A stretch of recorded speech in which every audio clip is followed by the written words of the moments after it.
지난주일 저는 맹인이었던 한 사람에게 임한 놀라운 은혜에 대해서 말씀을 나누었습니다. 그 맹인이었던 사람, 자신을 찾아온 예수님의 시선과 따뜻한 손길에 반응하였습니다. 예수님의 말씀을 믿고 실로암 목가까지 걸어가는 수고를 감당했습니다. 그것이 그에게 일어나는 구원의 첫걸음이었습니다. 그렇다면 그는 그 은혜를 경험한 뒤, 기적을 경험한 뒤 어떻게 살았을까요? 사랑하는 성도 여러분, 오늘 우리도 주님의 은혜를 받았고 믿기에 이 자리에 있는 줄 믿습니다. 이 자리에 주님이 시선이 머무는 줄 믿습니다. 그 시선과 주님의 손길이 우리를 만지시는 줄 믿습니다. 바라기는 오늘 우리 마음 가운데 확실히 한 가지를 기억하기 원합니다.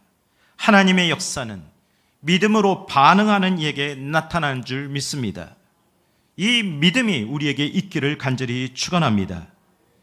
그러므로 오늘 말씀을 통해서 구원의 은혜를 경험한 사람이 지금 어떤 형편으로 살아가고 있는가, 어떤 믿음으로 살아내고 있는가, 어떻게 그 믿음을 증거하고 있는가 함께 살펴보고자 합니다. 이 말씀을 통해 다시 온전한 믿음 가운데 세워지는 은혜가 임하시기를 간절히 축원합니다. 예수님의 그 시선과 손길로 기적을 경험한 많은 사람들, 그걸 목격한 사람들, 세 가지 반응으로 나뉘어졌습니다. 첫 번째 반응은 예수님에 대한 적대적인 불신의 반응이 있었습니다. 우리 13절, 14절 다시 읽어보겠습니다. 그들이 전에 맹인이었던 사람을 데리고 바리새인들에게 갔더라. 예수께서 진흙을 이겨 눈을 뜨게 하신 날은 안식일이라. 아멘. 평생 앞을 보지 못했다가 보게 되었다면 얼마나 좋은 일입니까? 만약 우리 교회 한성교회 우리 성도들이라면, 상식적으로 믿음이 똑바로 있는 사람이라면 내일처럼 여기며 기뻐하고 감사하며 축제를 벌였을 겁니다. 그런데 13절 상반절에 유대인들은 그렇지 않았습니다. 전에 맹인이었던 사람이라고 부릅니다. 그들은 지금 맹인이 아닙니다. 눈을 떴습니다. 그럼에도 그들의 눈에는 아직도 눈을 뜨지 못한 맹인처럼 취급하고 있는 겁니다. 과거적 사람입니다. 고침받은 현재적 사람이 아니었습니다.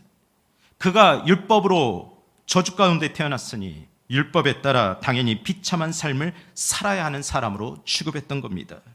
그들 안에는 이미 확고하게 굳어버린 고정관념과 편견으로 똘똘 뭉쳐 있었습니다. 그들에게 가장 중요한 것은 이것입니다. 그가 맹인이었느냐 아니냐, 아니 그를 고친 것이 안식일인데 그 규정을 어겼느냐 아니냐, 두 가지 뿐이었습니다. 그 당시 안식일 규정에는 죽어가는 사람을 살리는 긴급한 치료 행위 외에는 그 어떤 치료 행위도 금지되어 있었습니다. 그래서 예수님이 침을 뱉은 것과 그 진흙을 이겨서 눈에 바르는 모든 행위 자체가 위법인 겁니다. 그들에겐 생명을 살리는 그 박수받을 만한 선행조차 자기 기준에 어긋나니 죄인들이 저지른 악행이요 불법으로 여겼던 겁니다. 그렇게 유대인들은 맹인을 붙들고 바리새인들을 찾아갔습니다. 유대인들은 바리새인들에게 율법 해석을 통해 예수가 죄인이다 입장을 확증받고 자신들의 입장을 정당화하려는 명분을 얻고자 했었습니다. 여러분, 세상엔 참 이런 사람들이 많습니다.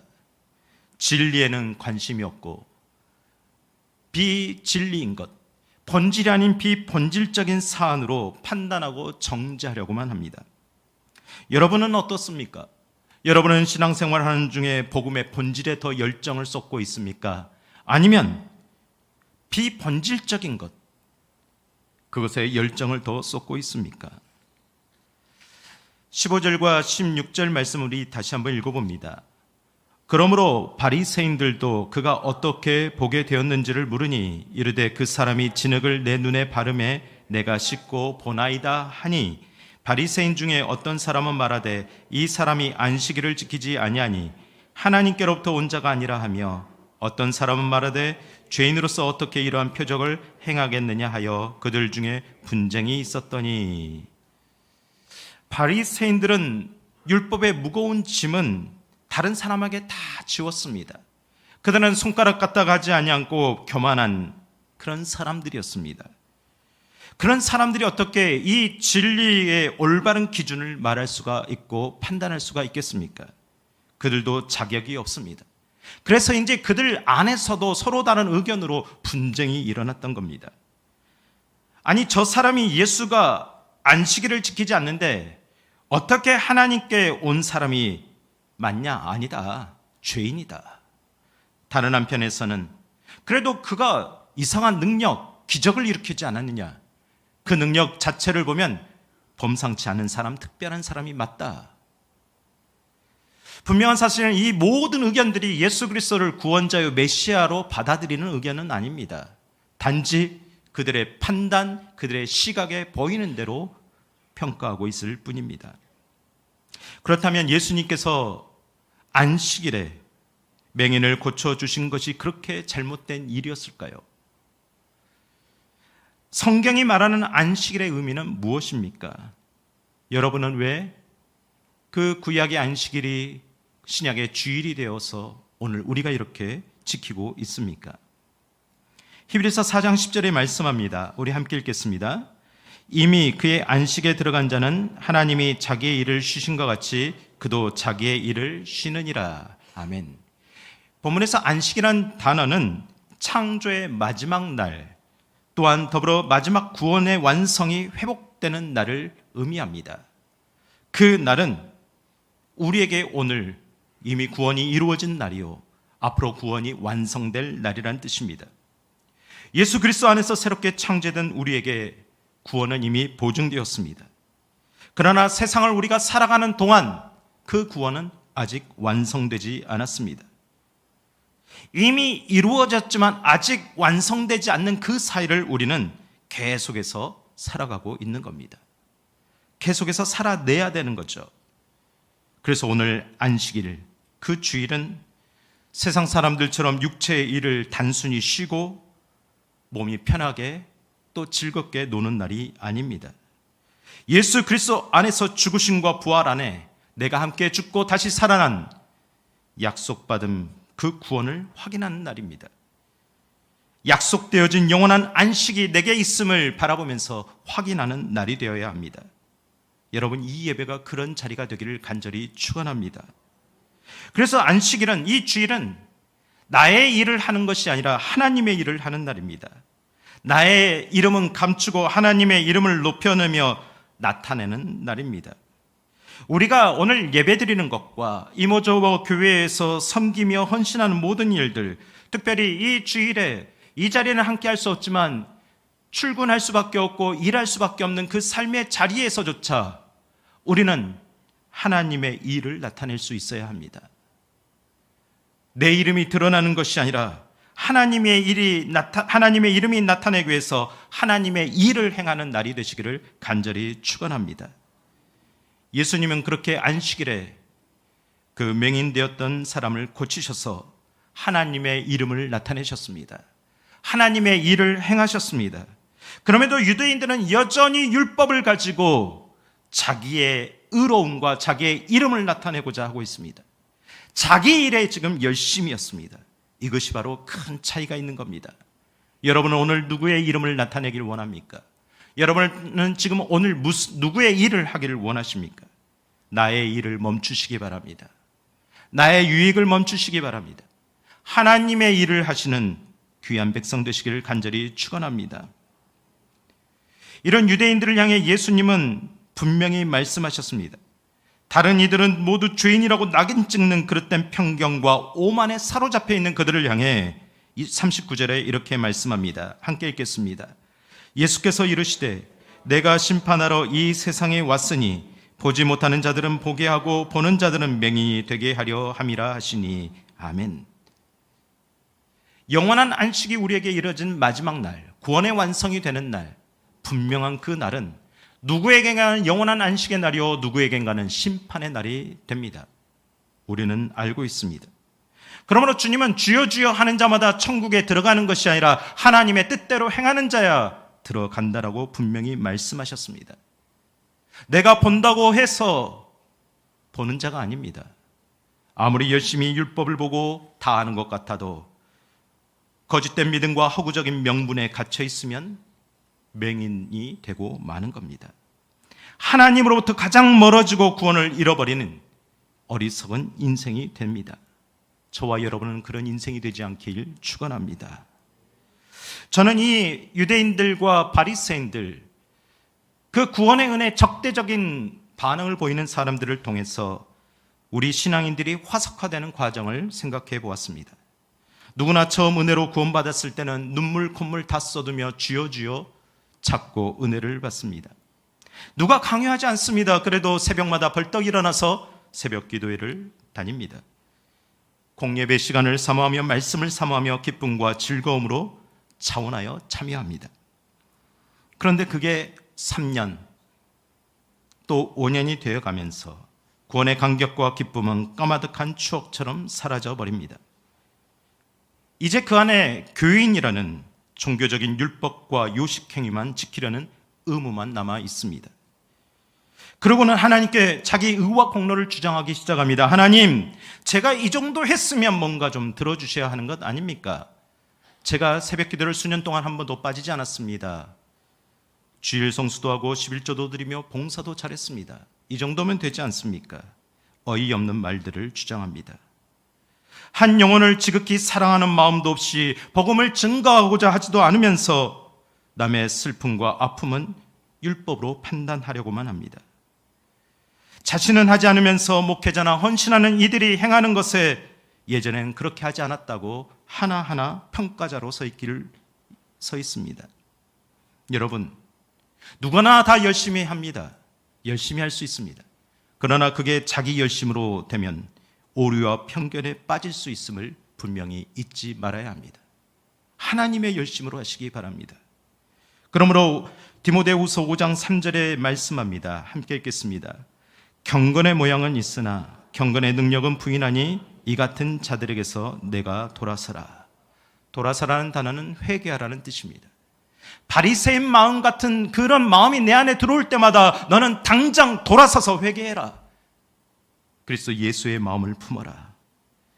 사랑하는 성도 여러분, 믿음 생활을 시작하면서 1년, 2년, 10년, 20년 경건의 모양을 갖추어 갈 때마다 경건의 능력이 더해지시는 귀한 성도님들이 되시기를 간절히 축원합니다. 두 번째 반응은 예수님에 대해 알았습니다. 그러나 부인하는 반응이 있습니다. 18절, 19절 함께 읽겠습니다. 유대인들이 그가 맹인으로 있다가 보게 된 것을 믿지 아니하고 그 부모를 불러 묻되 이는 너희 말에 맹인으로 났다 하는 너희 아들이냐? 그러면 지금은 어떻게 해서 보느냐? 유대인들은 계속해서 질문합니다. 그 맹인이었던 아들이 진짜 니네 아들 맞냐? 어떻게 해서 눈을 뜨게 되었느냐? 아들 아니지 않아? 거짓말한 거 아니야? 그들을 미성숙하고 이성적이지 못한 사람으로 취급했습니다. 그러면서 부모에게도 질문합니다. 20절과 21절 말씀입니다. 그 부모가 대답하여 이르되 이 사람이 우리 아들인 것과 맹인으로 난 것이 아나이다. 그러나 지금 어떻게 해서 보는지 또는 누가 그 눈을 뜨게 하였는지 우리는 알지 못하나이다. 그에게 물어보소서. 그가 장성하였으니 자기 일을 말하리다. 23절도 함께 읽겠습니다. 이러므로 그 부모가 말하기를 그가 장성하였으니 그에게 물어보소서 하였더라. 여러분, 부모의 마음이 어떻겠습니까? 여러분도 부모의 입장이라면 다 공감하실 겁니다. 태어나면서부터 보는 순간 앞을 못 보는 아이가 내 아들이라면 그의 부모의 심정이 어떻겠습니까? 차라리 태어나지 않았으면 어땠을까? 그런 마음까지 가질 수 있습니다. 오랜 세월 한탄하며 무거운 탄식에 짓눌려 살았을 겁니다. 내가 고쳐주지 못하는 미안함과 죄책감에 시달렸을 겁니다. 그것이 부모의 마음입니다. 그런데 그 아들이 갑자기 눈을 뜨고 돌아왔습니다. 기적이 일어났습니다. 이런 엄청난 일을 겪었는데 어떻게 부모가 모를 수가 있겠습니까? 부모는 다 알았습니다. 당장 온 동네 사람들을 불러 모아서 잔치를 벌이고 싶었습니다. 자기 아들의 눈을 고쳐준 그 예수님을 사람들에게 소개하고 싶었을 겁니다. 열정으로 불타올랐을 겁니다. 그럼에도 그 부모는 현실의 큰 장벽 앞에 꺼지고 말았습니다. 믿음이 사라져 버렸습니다. 바리새인들이 자기 아들이 태어날 때부터 맹인되었던 것과 지금 눈이 치유되었다는 것, 그 두 가지 사실만 확인해 주었습니다. 그리고 예수님은 부인하고 말았습니다. 어떻게 자기 아들이 치유되었는지, 누가 고쳐주었는지 나는 모릅니다. 거짓말을 하고 말았습니다. 더 나아가 내 아들이 이제 장성했습니다. 유대인들은 13살에 성인식을 합니다. 성인이 되면 자기 말에 책임을 질 수 있는 그런 사회적인 위치가 됩니다. 그래서 아들에게 물어보라는 겁니다. 아들이 자기 말에 책임을 질 거라는 거죠. 그 책임을 전가시키고 자기들은 빠지고자 했습니다. 어른의 모습이 맞을까요? 여러분, 이것이 기적의 한계입니다. 여러분, 기적은 믿음이 아닙니다. 믿음의 도구일 뿐입니다. 기적을 쫓아다니지 마시기 바랍니다. 말씀을 따르십시오. 예수 그리스도의 복음을 따라가는 저와 여러분이 되시기를 간절히 축원합니다. 무엇 때문에 그 부모는 그렇게 말할 수밖에 없었을까요? 부모는 바리새인들의 그 힘과 권력이 너무 두려웠기 때문입니다. 세상이 두려웠기 때문이죠. 22절에 말씀합니다. 우리말 성경으로 함께 읽겠습니다. 그 부모가 이렇게 말한 것은 유대 사람들이 두려웠기 때문입니다. 유대 사람들은 이미 예수를 그리스도라 인정하는 사람은 누구라도 회당에서 내쫓기로 결정했던 것입니다. 다 결정되었던 일입니다. 유대 회당에서 내쫓기로 결정했다. 출교를 말합니다. 그 출교는 유대 사회에서 가장 큰 중징계였습니다. 회당에 출입하지 못하도록 금지를 당하면 율법을 듣지도 받지도 못합니다. 그 사람은 평생 죄인으로 낙인 찍히고 살아야 했습니다. 뿐만이 아니라 모든 상거래에서 쫓겨나 경제활동이 금지됩니다. 그날부터 온 가정이 쫄쫄 굶어야 되는 형편입니다. 그리고 더 나아가 만일 그가 죽었다 해도 출교당한 사람을 위해서는 그 가족도 어느 누구도 슬퍼하거나 울 수가 없었습니다. 이렇게 무서운 것이 출교였습니다. 사망 선고나 같았습니다. 부모는 그것이 두려웠던 겁니다. 우리가 부모의 태도가, 그 부모의 답변이 애매모호하다, 믿음적이지 않다, 어른스럽지 않다라고 판단할 수 있겠습니까? 내가 그 부모라면 나도 그렇게 말하지 않았을까요? 여러분, 우리는 예수님을 지극히 사랑하고 따랐던 제자 베드로를 잘 알고 있습니다. 제자들 중에서 가장 열정적 제자였습니다. 나는 끝까지 주님을 부인하지 않고 따라가겠다고 맹세까지 했습니다. 그렇게 주님이 붙잡혀갈 때 자기 맹세를 지키기 위해서 재판 장소인 대제사장의 집들 안까지 따라갔습니다. 참 용기 있는 모습입니다. 그러나 거기까지였습니다. 베드로는 자신을 알아보는 세상의 시선들이 너무 두려워졌습니다. 그들의 권력과 힘이 두려워졌습니다. 그래서 모든 사람들 앞에 나는 저 예수를 모른다, 나는 예수와 상관없는 사람이다, 세 번이나 부인하고 도망쳐 버렸습니다. 여러분, 우리는 세상에서 어떻습니까? 여러분의 믿음을 어떻게 증명하고 있습니까? 혹시 맹인의 부모처럼 베드로처럼 우리는 그렇지 않겠다라고 말할 수 있습니까? 아닙니다. 우리도 세상에서 이와 비슷한 상황을 항상 언제든지 겪을 수 있습니다. 여러 가지 것들을 생각해보다 곰곰해서 제 친구가 생각났습니다. 오랜 시간 모교의 친구였던 그 친구는 전도사님 아들로 태어나 아버지는 오래전에 돌아가시고 굉장히 어렵게 열심히 성장했습니다. 신앙 안에서 성장했습니다. 대학에 입학했을 때는 서울의 진학을 포기하고 4년 전 장학금을 주는 학교를 선택할 정도였습니다. CCC 대학 대표가 되어서 믿음을 열심히 성장시켰습니다. 드디어 취업을 했습니다. 요즘 말하면 학교 행정직 취업이 했는데 큰 행정직 취업을 했습니다. 가자마자 직장 상사로부터 납품업체와 접대 술자리에 참석을 강요받아야 했습니다.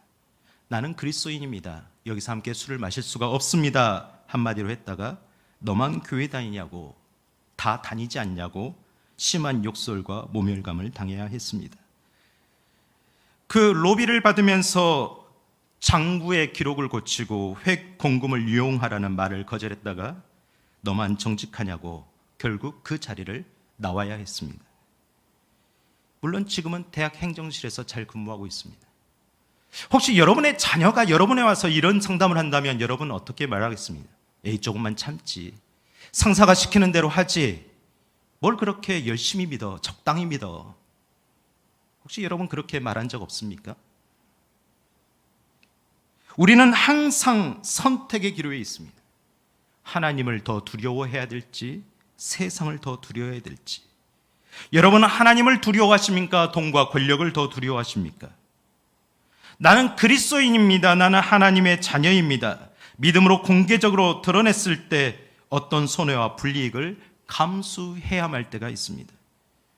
내가 속한 사회에서 거절당하고 심지어 왕따를 당해야 할 때도 있습니다. 심지어 그 공동체에서 떠나야 할 수도 있습니다. 여러분, 그런 순간이 여러분과 여러분 가족들에게 닥친다면 여러분 무엇을 선택하겠습니까? 여러분은 무엇을 더 두려워하고 있습니까? 믿음은 하나님을 경외하는 겁니다. 하나님을 경외한다는 말은 세상을 두려워하기보다 하나님을 더 두려워하는 마음을 갖는다는 겁니다. 여러분 진실로 하나님을 경외하십니까? 에베소 4장 13절과 14절에 말씀합니다. 함께 읽겠습니다. 우리가 다 하나님의 아들을 믿는 것과 아는 일에 하나가 되어 온전한 사람을 이루어 그리스도의 장성한 분량이 충만한 데까지 이르리니 이는 우리가 이제부터 어린아이가 되지 아니하여 사람의 속임수와 간사한 유혹에 빠져 온갖 교훈의 풍조에 밀려 요동하지 않게 하려 함이라. 아멘. 믿음이 장성해야 됩니다. 내가 믿었으니 끝났다라고 생각하면 안 됩니다. 어린아이 같은 믿음에서 장성한 어른의 분량까지 이르러야 됩니다. 세상에 어떤 풍파와 유혹이 몰려올지라도 그것에 흔들리지 않을 만큼의 견딜 수 있는 믿음의 힘을 가져야 됩니다. 바로 그럴 때 우리는 자기의 믿음을 세상 앞에서 당당하게 책임질 수 있게 됩니다. 믿음이 성장하지 않으면 하나님의 근심거리가 됩니다. 또 시험에 들었다. 또 힘들다. 또 안 된다. 늘 투정 부리는 아이들입니다. 바라기는 우리 모두 세상 앞에 하나님 앞에 믿음의 장성한 분량에 이르게 되기를 간절히 축원합니다. 세 번째, 예수님에 대한 확실한 믿음의 반응이 있었습니다. 17절 함께 읽겠습니다. 이에 맹인되었던 자에게 다시 묻되 그 사람이 내 눈을 뜨게 하였으니 너는 그를 어떠한 사람이라 하느냐 대답하되 선지자이니이다 하니. 여러분, 맹인되었던 그 청년은요, 누가 나의 눈을 만졌는지, 나를 왜 실로암 목가로 보냈는지, 그분이 누구인지 한 번도 보지 못했습니다. 알지 못했습니다. 그런데 오늘 분명히 대답합니다. 그분은 선지자입니다. 여기서 선지자라는 말은 퀴리오스, 그분은 나의 주님이라는 믿음의 고백입니다. 나는 아직 본 적이 없습니다. 그분의 말씀만 들었을 뿐입니다. 그러나 나는 그분을 믿습니다. 나의 주님이십니다. 강력한 고백입니다. 이 고백은 엄청난 용기가 필요했습니다. 로마 시대 당시 황제만이 주님이었기 때문입니다. 그는 자기의 주인이 다른 사람임을 고백한 겁니다. 자기 눈에 뜨게 하신 분이 누구인지 믿음으로 선지자로서 고백했습니다. 아니, 내 눈을 뜨게 하신 그 예수님이 분명히 예언된 선지자로 오셨음을 알고 있음에도 불구하고 계속해서 묻고 인정하지 않으려는 당신들이 거짓말쟁이 아닙니까? 오히려 호통치며 말했습니다. 이런 태도는 변하지 않았습니다. 유대인들과 바리새인들이 다시 불러 신문했을 때도 마찬가지였습니다. 24절부터 27절 함께 읽겠습니다.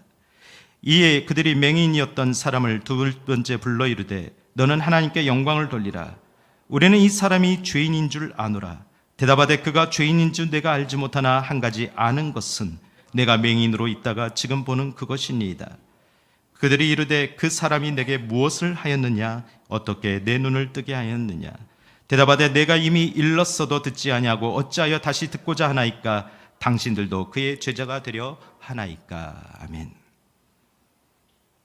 그들은 네가 예수가 죄인이라고 인정하는 것이 하나님께 영광을 돌리는 일이다 회유시켰습니다. 또 더 나아가서 만일 네가 지금 우리의 말에 동의하지 않으면 너 출교당하게 될 거야 협박을 가했습니다. 그럼에도 그는 더 이상 세상의 누군가의 말에 겁을 먹고 눈치 보는 과거의 사람이 아니었습니다. 사랑하는 성도 여러분, 이것이 예수 믿는 사람의 모습입니다. 우리가 예수님을 믿으면 변화가 일어납니다. 그 변화는 내 자신만이 아는 변화가 아니라 모든 사람들이 인정할 수밖에 없는 그런 변화입니다. 저와 여러분들에게도 그런 변화가 분명히 있는 줄 믿습니다. 여러분, 우리 세상 앞에 당당하게 사십시다. 농담처럼 우리는 이야기합니다. 영화의 대사 중에 우리가 돈이 없지 가우가 없냐 말하죠. 우리가 돈이 좀 없을 뿐이지 믿음이 없습니까? 우리는 분명한 믿음을 가지고 있습니다. 그래서 그는 더욱 담대하게 증거합니다. 나는 예수님이 죄인인지 아닌지 판단할 수 있는 자격이 없습니다. 내가 분명히 확실히 아는 것은 그분이 내 눈을 뜨게 했다라는 겁니다. 지금 내가 보고 있다라는 겁니다. 내가 이렇게 계속해서 똑같은 말을 반복하며 증거하는데도 내 말을 믿지 않으니 혹시 당신들은 내가 경험한 그것이 부러워서 그분을 만나 제자가 되고 싶어서 이렇게 하는 것 아닙니까? 오히려 그들을 설득하고자 했습니다. 당시 유대인 사회에서 바리새인과 구걸하는 맹인의 신분은 하늘과 땅 차이였습니다. 오늘날로 말해도 어떤 회사의 CEO와 계약직 직원이 만나서 대화하는 그런 분위기라고 연출해 볼 수도 있습니다. 아니, 그보다 더 큰 차이겠죠. 맹인이었던 사람이 감히 이런 식으로 말하는 것은 있을 수 없었습니다. 그래서 바리새인들은 그가 자신들을 수치스럽게 만든다고 분노했습니다. 28절, 29절 이렇게 말합니다. 함께 읽겠습니다. 그들이 욕하여 이르되 너는 그의 제자이나 우리는 모세의 제자라. 하나님이 모세에게 말씀하신 줄을 우리가 알거니와 이 사람은 어디서 왔는지 알지 못하노라. 너는 그를 따르는 제자이냐? 우리는 아니다. 우리는 모세의 율법을 따르는 제자이다. 하나님이 모세에게 전해준 율법은 우리가 보고 알고 있지만 그가 어디서부터 왔는지 우리는 전혀 증거를 찾지 못했다. 알지 못한다. 그들은 여전히 율법을 완성하고자 오신 예수님을 알지 못했습니다. 받아들이지 못했습니다. 그런데 이 대화의 분위기를 보면서 한 가지 느껴오는 게 있습니다. 여러분, 처음에는 바리새인들이 높은 위치에서 맹인이었던 사람을 찍어 눌렀습니다. 협박하고 회유하고 야단쳤습니다. 그런데 이제 이 맹인의 입장에서 보면, 제3자의 입장에서 보면 서로 대등한 입장에서 논쟁과 변론을 하고 있는 겁니다. 그만큼 위치가 바뀌었습니다. 믿음의 사람은 세상 앞에 당당해야 될 줄 믿습니다. 나는 그리스도인입니다. 나는 예수님을 믿습니다. 나는 거듭난 사람입니다. 감출 필요가 없습니다. 그 어떤 압력이 올지라도. 맹인이었던 그가 진리에 대해서 더 확실하게 증거하는 것이 30절 이하에 33절까지 계속해서 반복됩니다. 그 사람의 말을 빌려 제가 설명해 보겠습니다. 여러분, 기적은 사람이 일으키는 것이 아닙니다. 하나님이 일으키시는 것입니다. 모두 알고 있지 않습니까? 그래서 하나님은 죄인의 말을 듣지 않습니다. 하나님의 뜻대로 행하는 자의 말을 듣는 분입니다. 여러분도 알고 있지 않습니까? 그렇다면 나를 이렇게 고쳐주신 분이 하나님께로부터 오신 분이 맞습니까? 틀립니까? 그분이 하나님께로부터 오지 않았다면 누가 하나님께로부터 왔단 말입니까? 당신들도 지금까지 나에게 이런 기적을 보여주지 못했지 않습니까? 담대하고 당당하게 증거했습니다. 어떻게 그가 이렇게 증거할 수 있었을까요? 그 안에는 복음이 있었기 때문입니다. 진리가 있었기 때문이죠. 예수님의 말씀을 듣고 경험했기 때문입니다. 그 앞에 바리새인들은 이제 할 말을 잃어버렸습니다. 여러분, 할 말을 잃어버린 사람들은 어떻게 합니까? 종종 그러죠. 너 나가! 보기 싫어! 말하지 않겠어. 그들도 마찬가지였습니다. 34절 보십시오. 함께 읽겠습니다. 그들이 대답하여 이르되 내가 온전히 죄 가운데서 나서 우리를 가르치느냐 하고 이에 쫓아내어 보내니라. 여기서 쫓아냈다는 말은 출교했다라는 말입니다. 결국 그도 출교당하고 말았습니다. 두 눈은 멀쩡하게 보게 되었지만 이제 앞으로 살 날이 막막한 인생이 되었다라는 겁니다. 여러분은 무엇을 선택하시겠습니까? 예수님이 그를 다시 찾아왔습니다. 예수님이 찾아오면 그에게 무엇을 먼저 주셔야 할까요? 먹을 것과 입을 것과 살만한 직장과 축복을 주어서 다른 사람들이 보기에 와, 예수님을 믿으면 이렇게 살만한 거야, 이렇게 보여줘야 되지 않을까요? 여러분 그것을 기대하지 않습니까? 아니요, 그렇지 않았습니다. 예수님은 온전한 믿음을 부어주셨습니다. 35절 하반절부터 38절까지 우리말 성경으로 한번 보시겠습니다. 내가 인자를 믿느냐? 그 사람이 물었습니다. 함께 읽죠. 선생님, 그분이 누구신지 말씀해 주십시오. 제가 그분을 믿겠습니다. 예수께서 말씀하셨습니다. 내가 이미 그를 보았다. 너와 말하고 있는 사람이 바로 그다. 그러자 그 사람이 말했습니다. 주여, 제가 믿습니다. 그러고는 예수께 절했습니다. 맹인은 자기 앞에 있는 분이 자기 눈을 고쳐주신 분이라는 것을 생각지도 못했습니다. 그러면서 묻습니다. 당신은 누구입니까? 주님이십니까? 그럼 제가 믿고 싶습니다. 믿음이 아직 없습니다.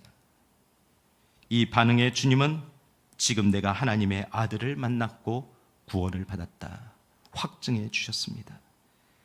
그 믿음의 감격을 가지고 그래, 내가 이제 주님을 만났구나, 주님 제가 믿겠습니다, 온전한 고백을 드리며 그렇게 예수님을 경배하고 따르는 제자가 되었습니다.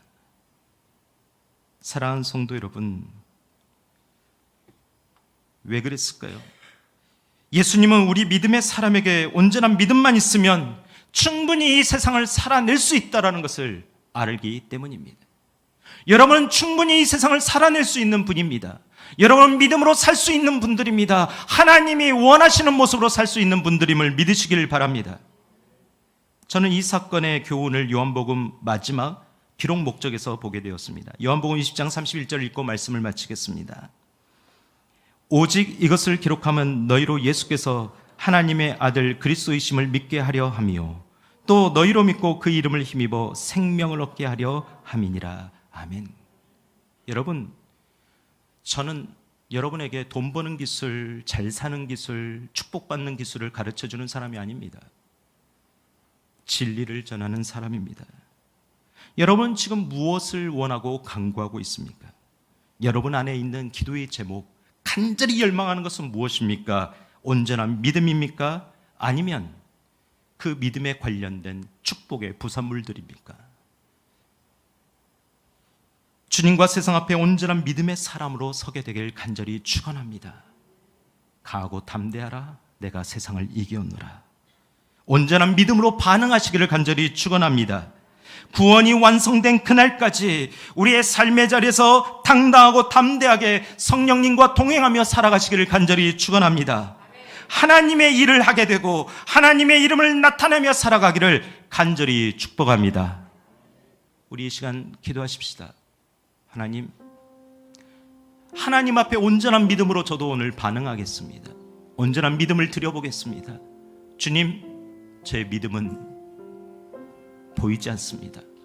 그럼에도 이 믿음을 기뻐하신다면 사용하여 주시옵소서. 하나님의 일을 위하여, 하나님의 이름을 위하여 하나님 사용하여 주옵소서.